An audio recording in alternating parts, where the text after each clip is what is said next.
The following content is provided under a Creative Commons license.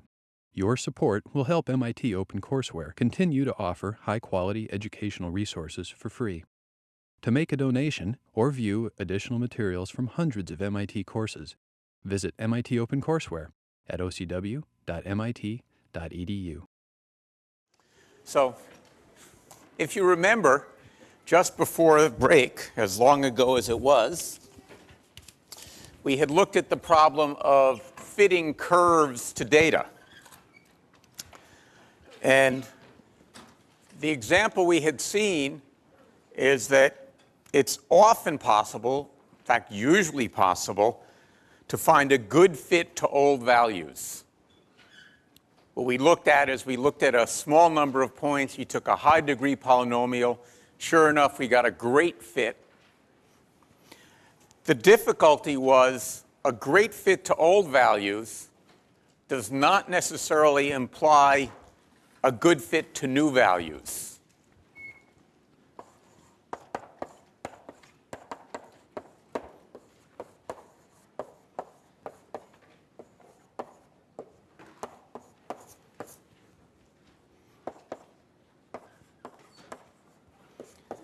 And in general, that's somewhat worrisome. So now I want to spend a little bit of time on looking at some tools that we can use to better understand the notion of when we have a bunch of points, what do they look like? How does the variation work? This gets back to a concept that we've used a number of times, which is the notion of a distribution. Remember, the whole logic behind our idea of using simulation or polling or any kind of statistical technique is the assumption that the values we would draw were representative of the values of the larger population. We're sampling some subset of the population, and we're assuming that that sample is representative of the greater population. We talked about several different issues related to that. I now want to look at that a little bit more formally.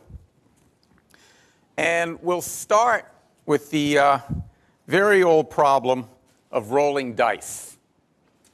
I presume you've all seen what a pair of dice look like, right? They've got the numbers 1 through 6 on them. You roll them and something comes up. If you haven't seen it, if you look at the very back, at the back page of the handout today, you'll see a picture of a very old die, sometime from the 4th to the 2nd century BC. Looks remarkably like a modern dice, except it's not made out of plastic, it's made out of bone. And in fact, if you were interested in the history of gambling, or if you happen to play with dice, people do call them bones. And that just dates back to the fact that the original ones were made that way. And in fact, what we'll see is that in the history of probability and statistics, an awful lot of the math that we take for granted today came from people's attempts to understand various games of chance. So let's look at it. So we'll look at this program. You should have this in the front of the handout.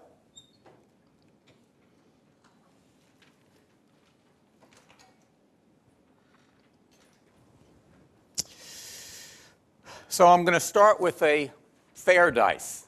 That is to say, when you roll it, it's equally probable that you get 1, 2, 3, 4, 5, or 6. And I'm going to throw a pair. You can see it's very simple. I'll take D1, first die is random.choice from vals 1. D2 will be random.choice from vals 2. So I'm going to pass it in 2 sets of possible values and randomly choose one or the other and then return them. And the way I'll conduct a trial is I'll take some number of throws and 2 different kinds of die. Throws will be the empty set, actually. Yeah, and then I'll just do it. for I in range, number of throws, D1, D2, is equal to throw a pair, and then I'll append it, and then I'll return it. Very simple, right? Could hardly imagine a simpler little program. And then we'll analyze it. And we're going to analyze it, well, first let's analyze it one way, and then we'll look at something slightly different.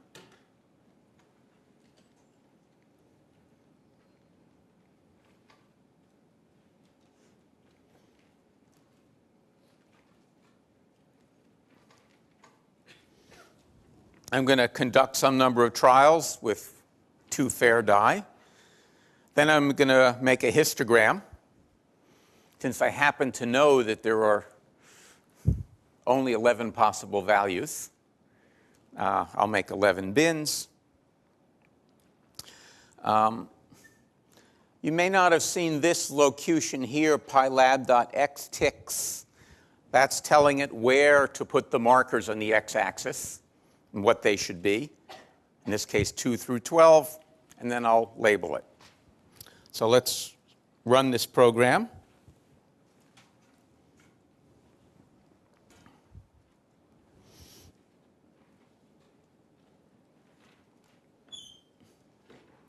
And here we see the distribution of values. So we see that I get more 7s than anything else and fewer 2s and 12s. Snake eyes and boxcars to you gamblers. And it's a beautiful distribution in some sense. I ran it enough trials. This kind of distribution is called normal. Also sometimes called Gaussian, after the mathematician Gauss. Sometimes called the bell curve, because in someone's imagination it looks like a bell. We see these things all the time.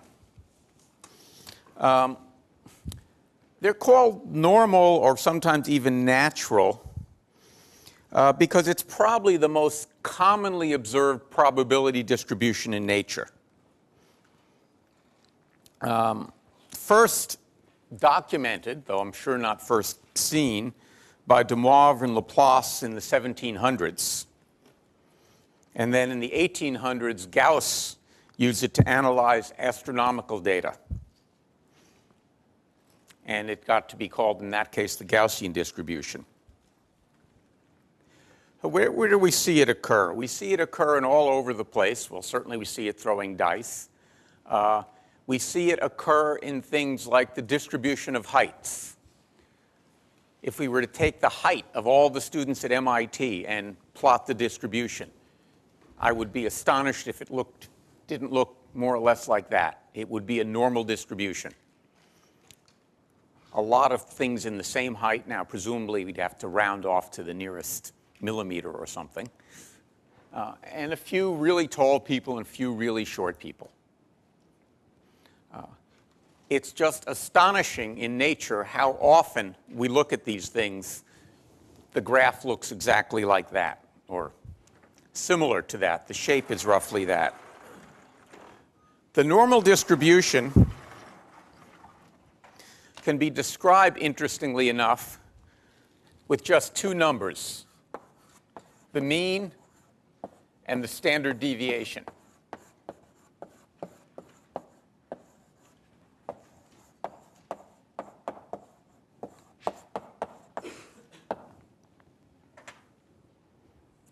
So if I give you those 2 numbers, you can draw that curve. Now, you might not be able to label, or you couldn't label, the axes, because how would you know how many trials I did, right? Whether I did 100 or 1,000 or 1,000,000. But the shape would always be the same. Yeah. And if I were to, instead of doing 100,000 throws of the dice as I did here, I did 1,000,000, the label on the y-axis would change, but the shape would be absolutely identical. This is what's called a stable distribution. As you change the scale, the shape doesn't change.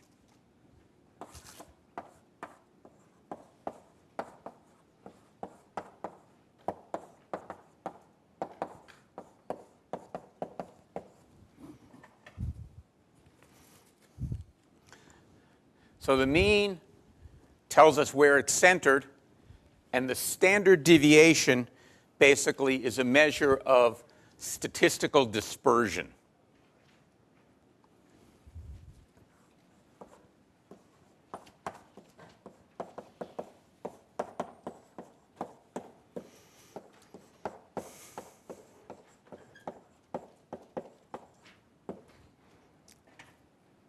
It tells us how widely spread the points of the data set are.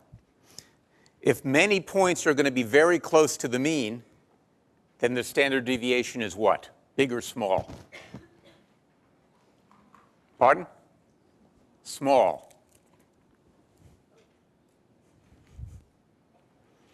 If they're spread out and it's kind of a flat bell, then the standard deviation will be large.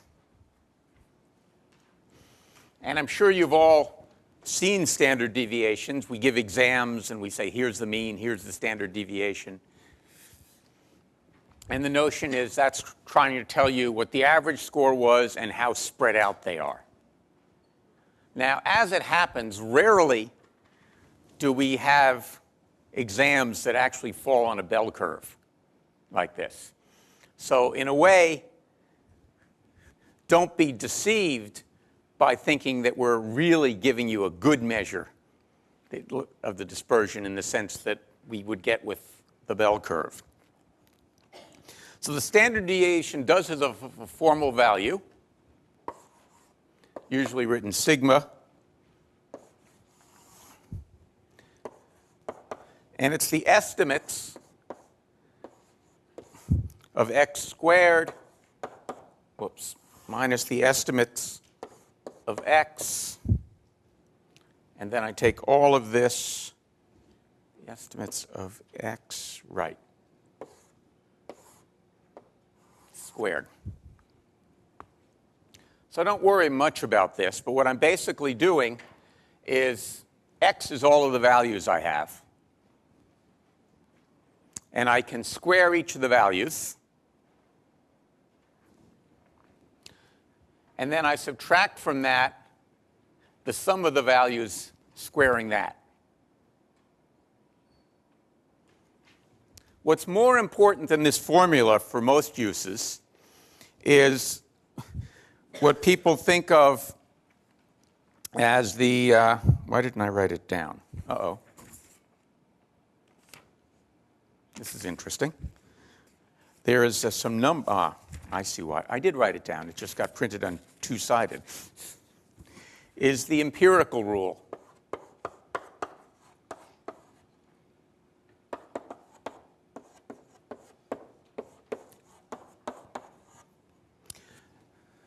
And this applies for normal distributions.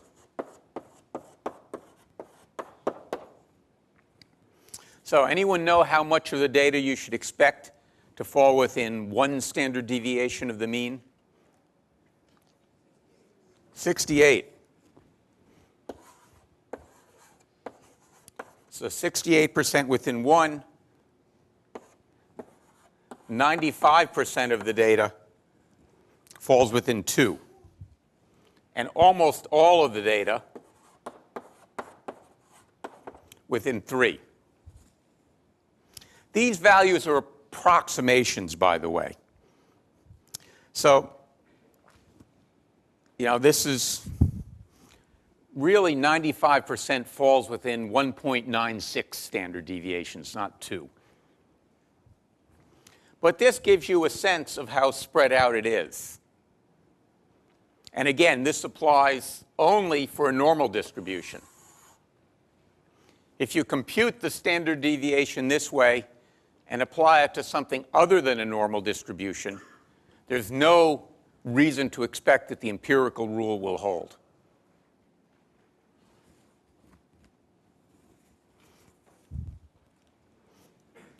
Okay? People with me on this? It's amazing to me how many people in society talk about standard deviations without actually knowing what they are.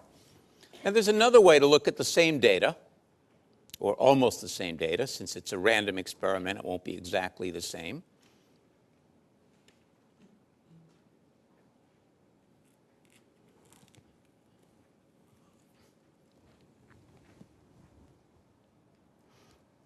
So as before, we have the distribution, and fortunately it looks pretty much like the last one. We would have expected that. And I've now done something, another way of looking at the same information really, is I've plotted the probabilities of different values. So we can see here that the probability of getting a 7 is about 0.17 or something like that. Now, since I threw 100,000 die, it's not surprising that the probability of 0.17 looks about the same as 17,000 over here. But it's just a different way of looking at things. Right? Had I thrown some different number, it might have been harder to visualize what the probability distribution looked like. But we often do talk about that. How probable is a certain value?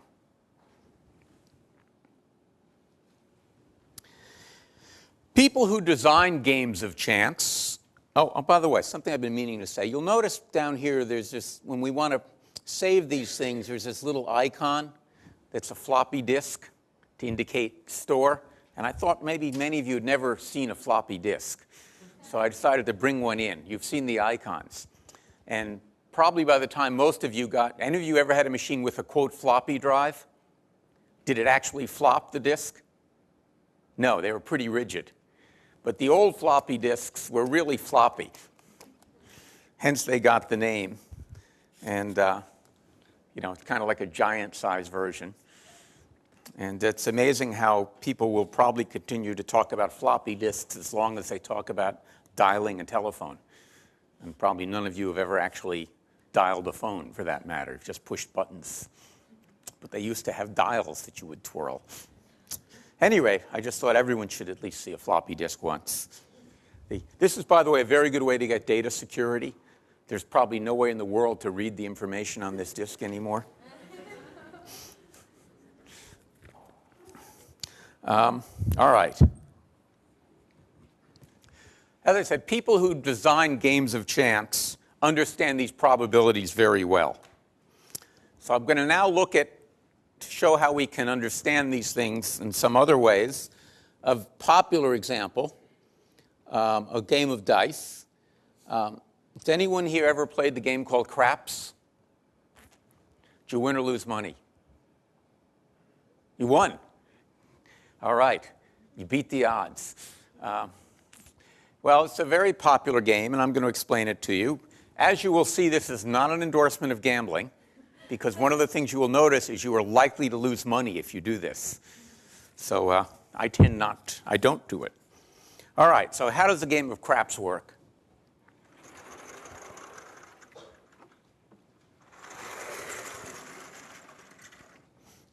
You start by rolling 2 dice. If you get a 7 or an 11, the roller, we'll call that the shooter, you win. If you get a 2, a 3, or a 12, you lose. I'm assuming here you're betting what's called the pass line. There are different ways to bet. This is the most common way to bet. We'll just deal with that. If it's not any of these, what you get is otherwise the number becomes what's called the point.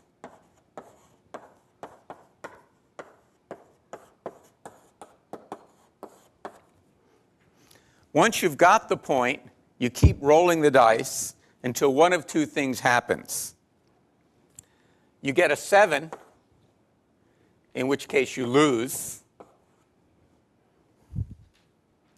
or you get the point, in which case you win.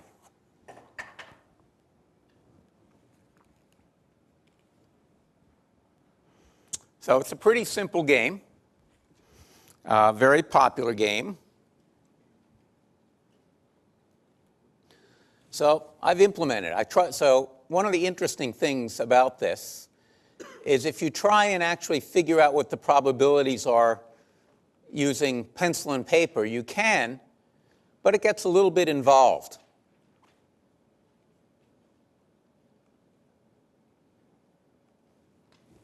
Gets involved because you have to say, all right, what are the odds of winning or losing on the first throw? Well, you can compute those pretty easily, and you can see that you'd actually win more than you'd lose on the first throw. But if you look at the distributions of 7s and 11s and 2s, 3s, and 12s, you add them up, you'll see, well, all right, this is more likely than this. But then you say, suppose I don't get those, what's the likelihood of getting each other possible point value? And then given that point value, what's the likelihood of getting that before a 7? And you can do it, but it gets very tedious. So those of us who are inclined to think computationally, and I hope by now that's all of you as well as me, say, well, instead of doing the probabilities by hand, I'm just going to write a little program. And it's a program that took me maybe 10 minutes to write. You can see it's quite small. I did it yesterday. So the first function here is craps. It returns true if the shooter wins by betting the pass line. And it just does what I said.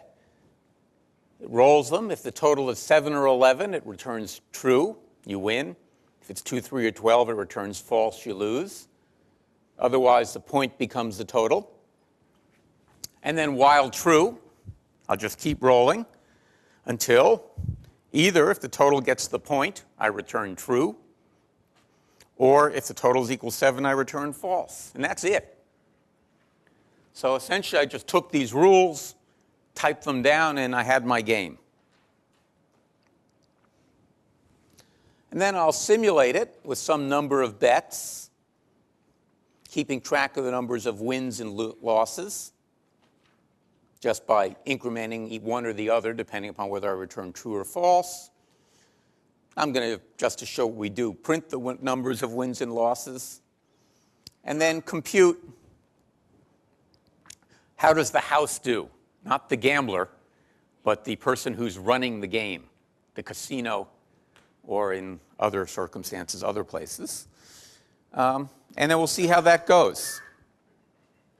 And I'll try it with 100,000 games. Now, this is more than 100,000 rolls of the dice, right? Because if I don't get a 7 or 11, I keep rolling. So before I do it, I'll ask the easy question first. Who thinks the casino wins more often than the player? Who thinks the player wins more often than the casino? Well, very logical. Casinos are not in business of giving away money. So now the more interesting question. How steep do you think the odds are in the house's favor? Anyone want to guess? Actually pretty thin. Let's run it and see.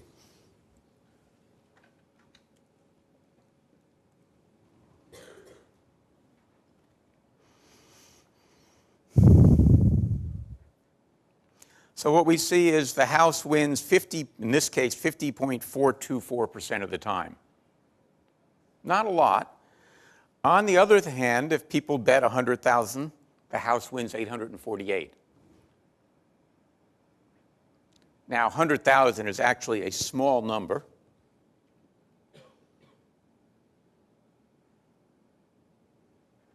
Let's get rid of these. I should have gotten rid of these figures. You don't need to see them every time.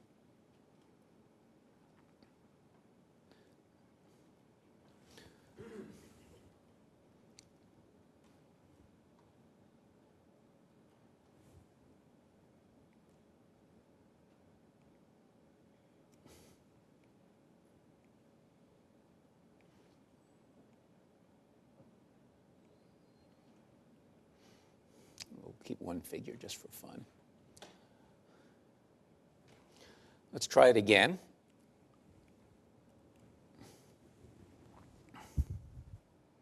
Probably get a little different answer. A little, considerably different. But still, less than 51% of the time is this trial. But you can see that the house is slowly but surely going to get rich playing this game. Now, let's ask the other interesting question. Just for fun, suppose we want to cheat. Now, I realize none of you would ever do that. But let's consider using a pair of loaded dice. So there's a long history. Well, you can imagine when you looked at that old bone I showed you that it wasn't exactly fair, that some sides were a little heavier than others, and in fact, you didn't get, say, a 5 exactly 1/6 of the time. And therefore, if you were using your own dice instead of somebody else's and you knew what was most likely, you might do better. Well, the modern version of that is people do cheat by putting little weights in dice to just make tiny changes in the probability of one number or another coming up. So let's do that. And let's first ask the question, well, what would be a nice way to do that? Very easy here. If we look at it,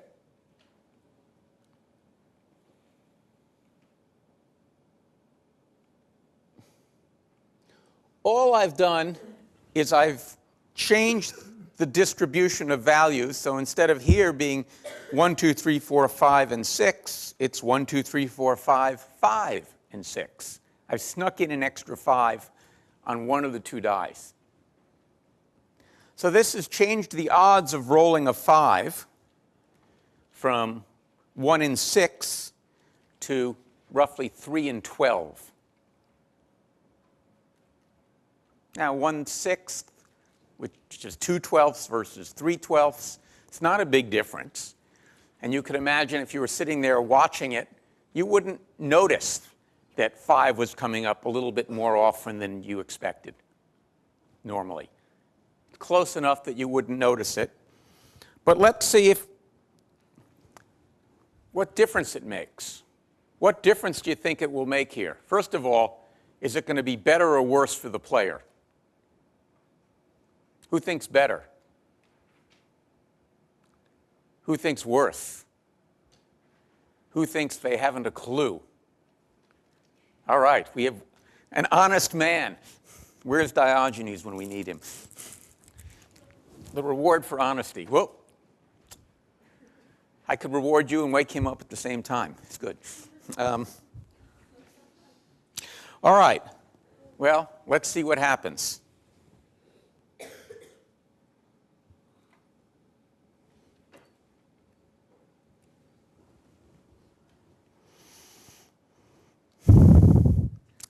All right. So suddenly, the odds have swung in favor of the player. This tiny little change has now made it likely that the player will win money instead of the house. So what's the point? The point is not that you should go out and try and cheat casinos, because you'll probably find an unpleasant consequence of that. The point is that once I've written this simulation, I can play thought experiments in a very easy way, the so-called what-if games. So what if we did this? What if we did that? And it's trivial to do those kinds of things. And that's one of the reasons we typically do try and write these simulations, so that we can experiment with things. Are there any other experiments people would like to perform while we're here? Any other sets of die you might like to try? So, all right. Someone give me a suggestion of something that might work in the house's favor. Suppose the casino wanted to cheat. What do you think would help them out? Yeah. Increase prevalence of 1 instead of 5. All right, so let's see if we increase the probability of 1, what it does.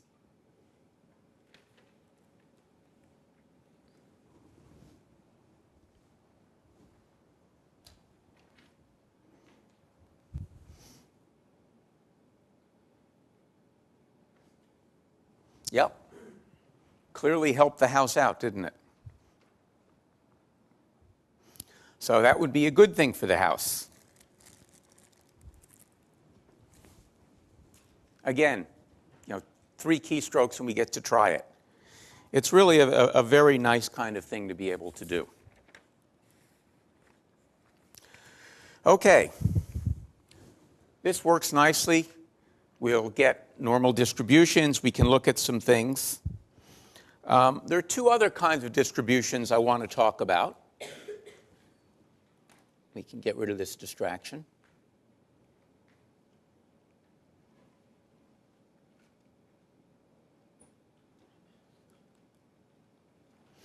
As you can imagine, I played a lot with these things just because it was fun once I had it.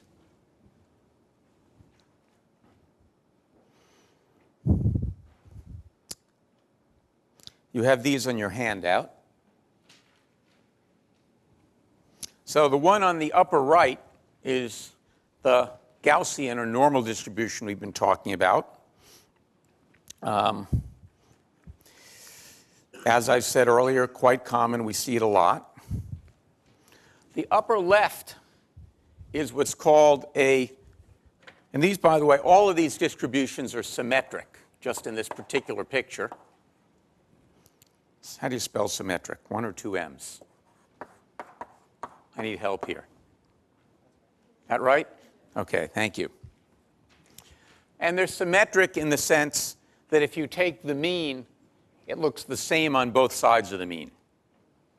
Now, in general, you can have asymmetric distributions as well. But for simplicity, we'll here look at symmetric ones. So we've seen the bell curve. Then on the upper left is what's called the uniform.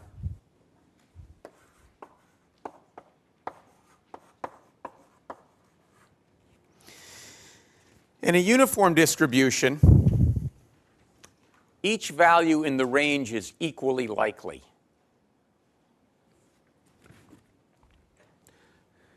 So to characterize it, you only need to give the range of values.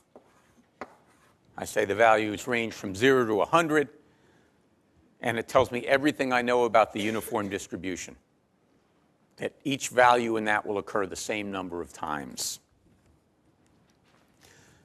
Have we seen a uniform distribution? What have we seen that's uniform here? Pardon? Playing dice.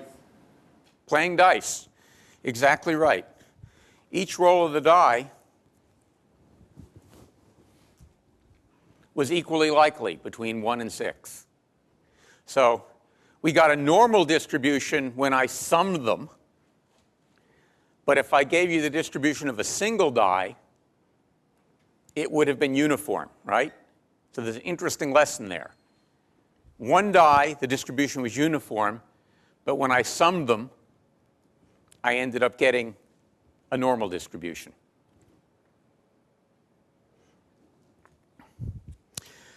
So where else do we see them? In principle, lottery winners are uniformly distributed. Each number is equally likely to come up. To a first approximation, birthdays are uniformly distributed. Things like that. But in fact, they rarely arise in nature. You'll hardly ever run a physics experiment or a biology experiment or anything like that and come up with a uniform distribution. Nor do they arise very often in complex systems. So if you look at what happens in financial markets, none of the interesting distributions are uniform. You know, the prices of stocks, for example, are clearly not uniformly distributed. The up days and down days in the stock market are not uniformly distributed. Winners of football games are not uniformly distributed. People seem to like to use them in games of chance because they seem fair, but mostly you see them only in invented things rather than real things. The third kind of distribution, the one on the bottom, is the exponential distribution.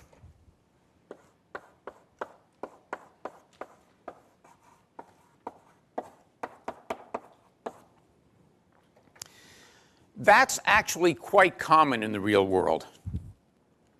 It's often used, for example, to model inter-arrival times. If you want to model the frequency at which, say, automobiles arrive on get on the Mass Turnpike, you would find that the arrivals are exponential.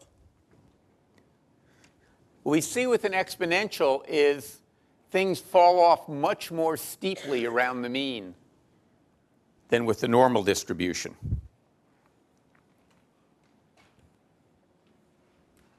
All right? Does that make sense?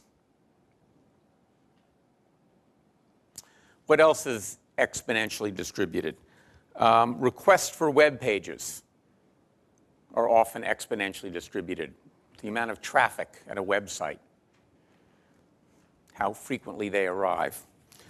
We'll see much more starting next week, or maybe even starting Thursday, about exponential distributions as we go on with the final case study that we'll be dealing with in the course. You could think of each of these, by the way, as increasing order of predictability. Uniform distribution means the result is most unpredictable. It could be anything. A normal distribution says, well, it's pretty predictable. Again, depending on the standard deviation. If you guess the mean, you're pretty close to right. The exponential is very predictable. Most of the answers are right around the mean. Now, there are many other distributions. There are Pareto distributions, which have fat tails. There are fractal distributions. There are all sorts of things. We won't go into those details.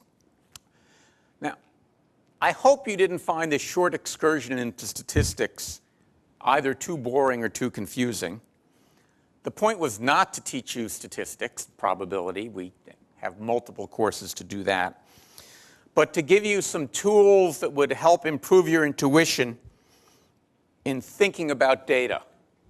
In closing, I want to give a few words about the misuse of data, since I think we misuse data an awful lot. So, point number 0, as in the most important, is beware of people who give you properties of data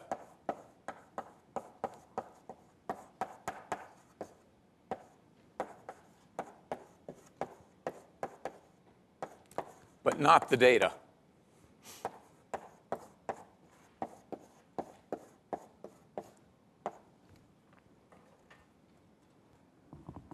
We see that sort of thing all the time, where people come in and they say, okay, here it is. Here's the mean value of the quiz, and here's the standard deviation of the quiz. And that just doesn't really tell you where you stand, in some sense, because it's probably not normally distributed. You want to see the data. At the very least, if you see the data, you can then say, yeah, it is normally distributed, so the standard deviation is meaningful or not meaningful. So whenever you can, try and get at least to see the data.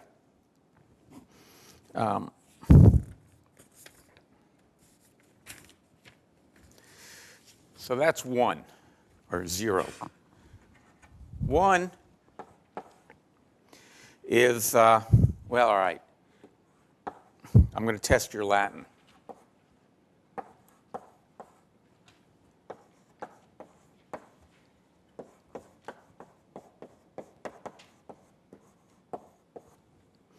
Cum hoc ergo propter hoc.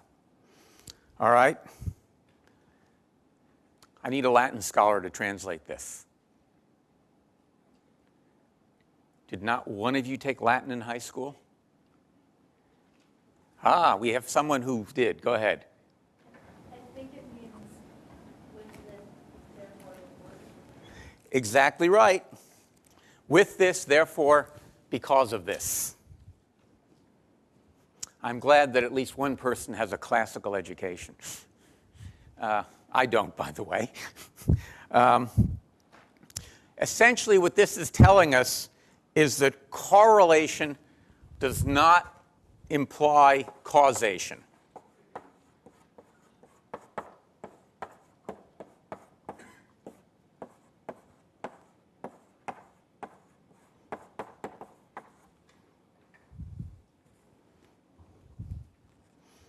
So sometimes two things go together.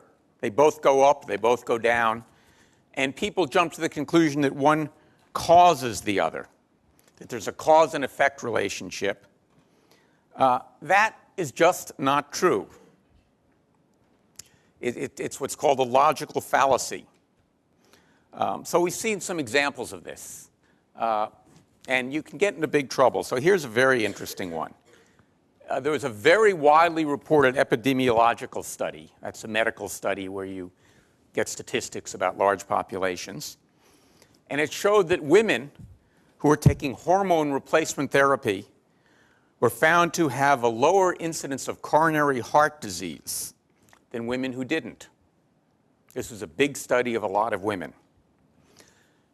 This led doctors to propose that hormone replacement therapy for middle-aged women was protective against coronary heart disease. And in fact, in response to this, a large number of medical societies recommended this, and a large number of women were given this therapy. Later, controlled trials showed that, in fact, hormone replacement therapy in women caused a small and significant increase in coronary heart disease. So they had taken the fact that these were correlated, said one causes the other, made a prescription, and it turned out to be the wrong one. Now, how could this be? How could this be? It turned out that the women in the original study who were taking the hormone replacement therapy tended to be from a higher socioeconomic group than those who didn't, because the therapy was not covered by insurance, so the women who took it were wealthy. Turns out wealthy people do a lot of other things that are protective of their hearts, and therefore are in general healthier than poor people. This is not a surprise that rich people are healthier than poor people. And so, in fact, it was this third variable that was actually the meaningful one. This is what is called in statistics a lurking variable.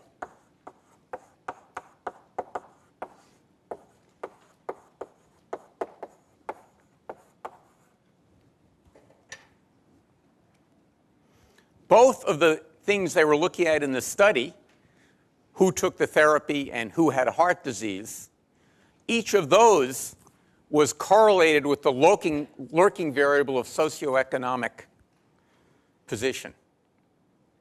And so, in effect, there was no cause and effect relationship.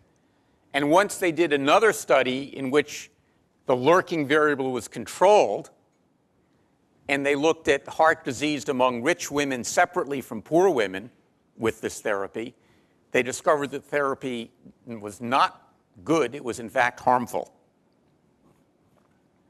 So this is a very important moral to remember. When you look at correlations, don't assume cause and effect, and don't assume that there isn't a lurking variable that really is the dominant factor. So that's a second statistical worry. Number two is beware of what's called non-response bias.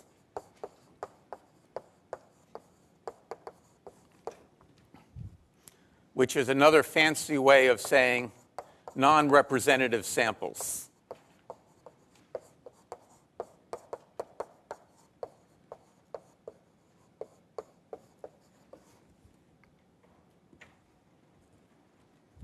No one doing a study beyond the trivial can sample everybody or everything. And only mind readers can be sure of what they've missed.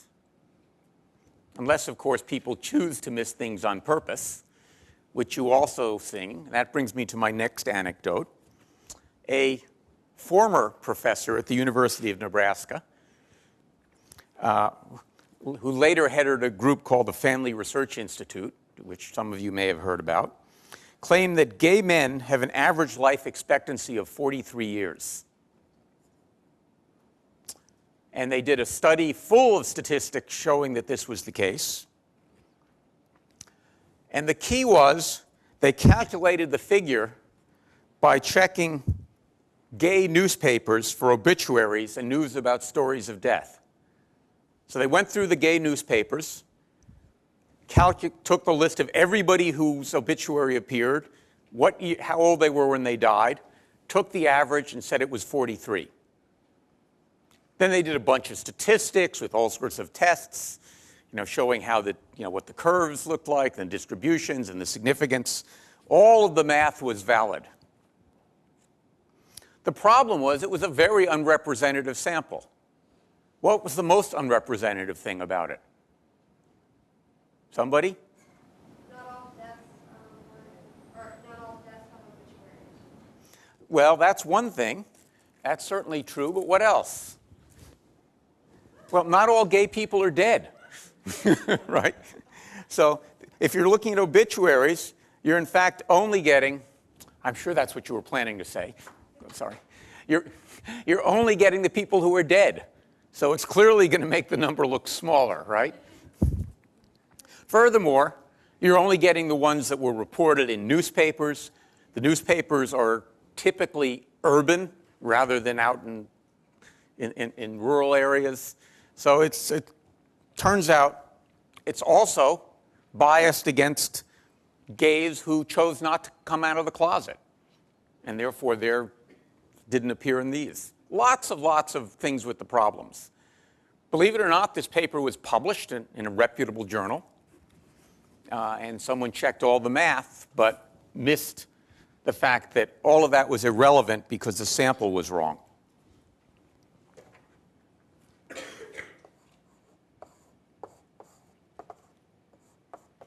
Data enhancement. It even sounds bad, right? You run an experiment, you get your data, and you enhance it.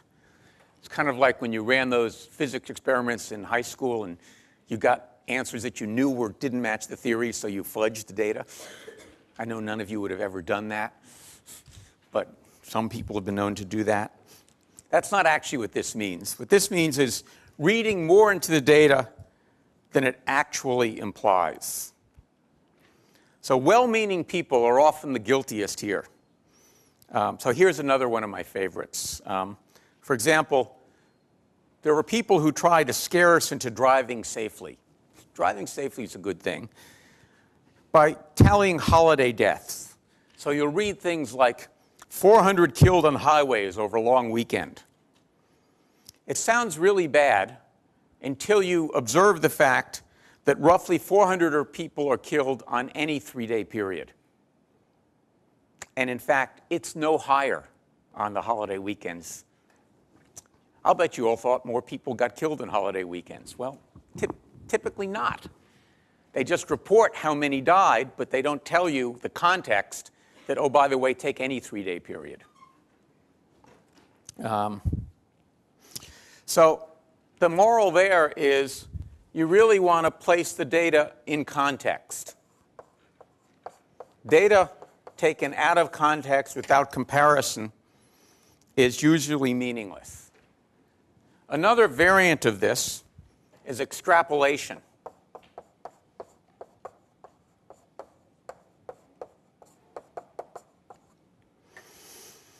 So, a commonly quoted statistic. Most auto accidents happen within 10 miles of home. Has anyone here heard that statistic? It's true. But what does it mean? Well, people tend to say it means it's dangerous to drive when you're near home. But in fact, most driving is done within 10 miles of home. Furthermore, we don't actually know where home is. Home is where the car is supposedly garaged on the state registration forms. So data enhancements would suggest that I should register my car in Alaska. And then I would never be driving within 10 miles of home, and I would be much safer. Well, that's probably not a fact. So there are all sorts of things on that. Well, I think I will come back to this because I have a couple of more good stories, which I hate not to give you. So we'll come back on Thursday and look at a couple of more things that can go wrong with statistics.